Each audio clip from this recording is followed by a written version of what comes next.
देखिए, बिहार से सबसे बड़ी खबर निकल कर आ रही है इस वक्त। डीएसपी सहित 12 पुलिसकर्मी होंगे गिरफ्तार, जाएंगे जेल। गैर जमानती वारंट निकला है। ये पूरा मामला क्या है, कैसे हुआ है, पूरी जानकारी अपने सहयोगी चितरंजन कुमार से जानते हैं कि आखिर डीएसपी और पुलिसकर्मी को जेल क्यों जानी पड़ेगी, क्या पूरा मामला है, कोर्ट ने आखिर ऐसा क्या आदेश कर दिया, क्या गुनाह किया था उन्होंने। जो लोग दूसरे को गिरफ्तार करते थे आज खुद गिरफ्तार होंगे। ये पूरा वाकया बिहार का है। डीएसपी सहित कई पुलिसकर्मी गिरफ्तार होंगे, ऐसा कोर्ट का गैर जमानती वारंट है। चितरंजन, पूरा मामला क्या है, जरा दर्शकों को समझाएं। देखिए चंदन जी, बिहार है, बिहार में ही इस तरह का मामला जो है वह देखने को मिलता है। बिहार के मुजफ्फरपुर के विशेष एनडीपीएस कोर्ट ने 2 मामलों में बार बार अनुपस्थित रहने पर डीएसपी समेत 12 पुलिसकर्मियों पर गैर जमानती वारंट जारी कर दिया है। अब देखिए, गैर जमानती वारंट जारी होने के बाद अब डीएसपी साहब और उन पुलिसकर्मियों को डर सताने लगा है कि उन्हें अब कहीं न कहीं गिरफ्तार होना ही पड़ेगा। क्योंकि देखिए, अब कानून का रक्षा करने वाले ही कानून की रक्षा करने वाले ही अगर कानून का उल्लंघन करेंगे तो उसके लिए कोर्ट है, और सुचारू रूप से कानून का अनुपालन कराने के लिए कोर्ट निरंतर काम करता है। और उसी निरंतरता में बिहार के मुजफ्फरपुर एनडीपीएस कोर्ट ने मादक पदार्थों से जुड़े हुए एक महत्वपूर्ण मामलों में गवाही के लिए लगातार अनुपस्थित रह रहे थे डीएसपी साहब, और उनके साथ साथ 12 पुलिसकर्मी भी लगातार अनुपस्थित रह रहे थे। उनके खिलाफ अब गैर जमानती वारंट जारी कर दिया गया है। पुलिसकर्मियों को 9 मार्च तक गिरफ्तार कर न्यायालय में पेश करने का सख्त निर्देश कोर्ट ने दिया है। अब देखिए, यह जैसे ही निर्देश प्राप्त हुआ है, मुजफ्फरपुर में हड़कंप समझ गया है। पुलिसकर्मियों में इस मामले को लेकर के हड़कंप मचा है।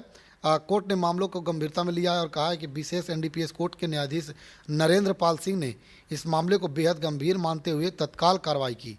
कोर्ट से स्पष्ट किया है कि बार बार समन होने के बावजूद पुलिसकर्मी अदालत में उपस्थित नहीं हो रहे थे। देखिए, अदालत का अवहेलना लगातार कर रहे थे, और अदालत का अवहेलना करना कई बार इन लोगों पर कोर्ट कंडेम कर रहे थे बिल्कुल, तो कोर्ट का डंडा जो है वह चला है। ऐसे में गैर जमानती वारंट जारी करना अनिवार्य हो गया था, जैसा कि जज साहब ने कहा है। तो कोर्ट ने पुलिस प्रशासन को भी इस वारंटों के तामील करने की जिम्मेदारी सौंप दी है।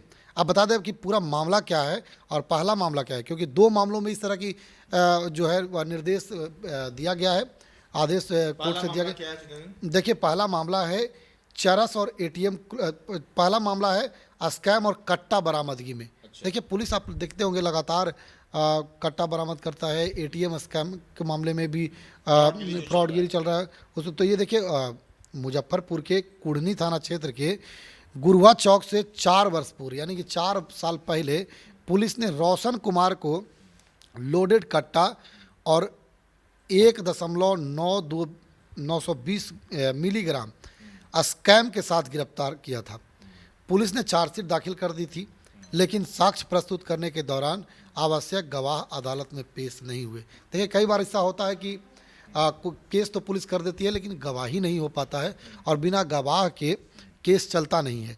तो इस अवधि में गवाह कोर्ट में, जैसे जिसको गवाह बनाया गया होगा, पुलिस के द्वारा ही गवाह बनाया जाता है, तो गवाह बनाया गया था, तो वो गवाह जो थे वह अदालत में पेश नहीं हुए। इस कारण मामला लंबित रह गया और काफ़ी देर हो गया। तो बिल्कुल, न्याय में जब देर हुई। और दूसरा मामला देखिए, चरस और एटीएम क्लोनिंग मशीन का मामला है। आपने देखा होगा लगातार इस तरह का मामला होता है, चरस की बरामदगी होती है, एटीएम क्लोनिंग मशीन में पहले से ही एटीएम लगा देते हैं लोग, और उसके बाद दूसरा चिपका लगाने जाता है तो चिपका तो फ्रॉड कर देते हैं। तो सदर थाना, मुजफ्फरपुर सदर थाना क्षेत्र के खबरा भेल कॉलोनी से वर्ष 2020 में पुलिस ने एक अंतर्राष्ट्रीय गिरोह का भंडाफोड़ किया था।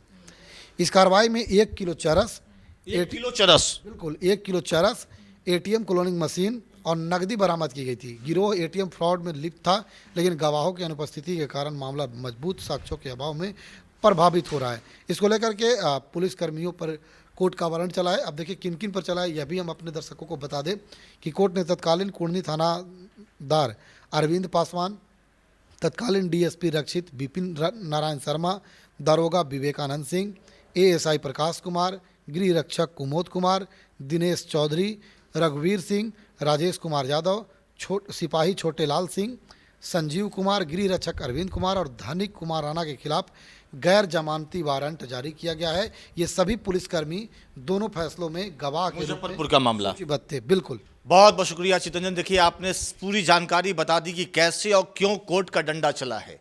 कोर्ट ऑफ कॉल पर आप नहीं जाएंगे, जो कोर्ट का जो बुलावा होता है उस पर अनुपस्थित रहेंगे, तो निश्चित तौर पर जो देख रहे होंगे लगातार बिहार में कितने केस लंबित हैं, कैसे समाधान होगा। जब कोर्ट का बुलावा है तो आपको कोर्ट में जाना ही होगा और आपकी जिम्मेवारी होती है कि गवाही को वहां पर पेश करवाएं, और आप करवाते नहीं हैं तो निश्चित तौर पर कोर्ट एक्शन लेगा। और इस दरमियान होमगार्ड से लेकर डीएसपी साहब नप गए हैं, सब पर गैर जमानती वारंट जारी किया गया है। अब देखिए कार्रवाई कितनी तेज है, ये तो देखने वाली बात होगी। दो कांड है वहां के मुजफ्फरपुर में, लेकिन उस कांड में वो अपने गवाह को पेश नहीं करवा पाए, साक्ष्य को मजबूत नहीं करवा पाए, तो आखिर पकड़े क्यों थे? तो कहीं ना कहीं संदिग्ध मामला है। इसको लेकर कोर्ट ने यहां पर अपना चाबुक चलाया है ताकि जो होमगार्ड से लेकर डीएसपी साहब हैं वो होश में आ जाएं। आप पे कानून के रक्षक हैं, तो आप वैसे लोग को पकड़ते क्यों हैं? तो क्या मामला था? बीच में आप संदिग्ध हैं, आपने क्यों नहीं उसे गवाही करवाया, चाहे उस केस को आगे बढ़वाया? पूरी जानकारी हमारे साथ हमारे सहयोगी चितरंजन ने कट टू कट बता दिया।